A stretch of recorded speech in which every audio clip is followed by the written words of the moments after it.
Présentement, nous vivons une neuvaine en vue du dimanche de la parole de Dieu. Mais cette semaine, c'est aussi un deux pour un. Ou est-ce que c'est la semaine de prière pour l'unité des chrétiens et chrétiennes?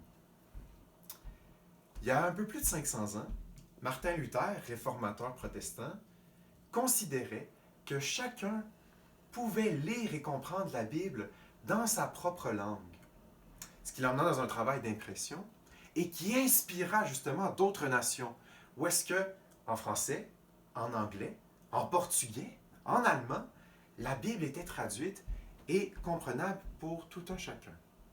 Mais ça n'a pas arrêté les gens-là, parce qu'au contraire, avec cette accessibilité-là, les gens se sont mis à chanter leurs cantiques préférés. Et l'imagination continue de plus belle. Où est-ce que on a aujourd'hui même des petits pains de la parole? Ce qui m'emmène justement à vous parler de la parole de Dieu qui me rejoint le plus, celle de Matthieu 25. Où est-ce que j'avais faim et vous m'avez donné à manger? J'avais soif et vous m'avez donné à boire.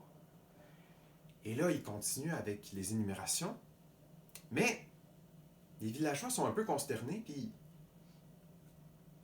Jésus, ça fait 30 secondes que t'es arrivé. Quand est-ce que t'étais en prison?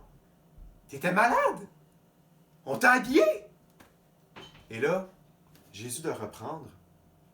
Chaque fois que vous l'avez fait au plus petit d'entre les miens, c'est à moi que vous l'avez fait. Ou est-ce que, dans chacun de ces gestes désintéressés, dans chacun de ces gestes faits avec une gratuité, eh bien, ça montre comment on est saisi de l'amour de Dieu. Ou est-ce que finalement, il n'y a pas de plus grand amour que de donner sa vie pour ses amis.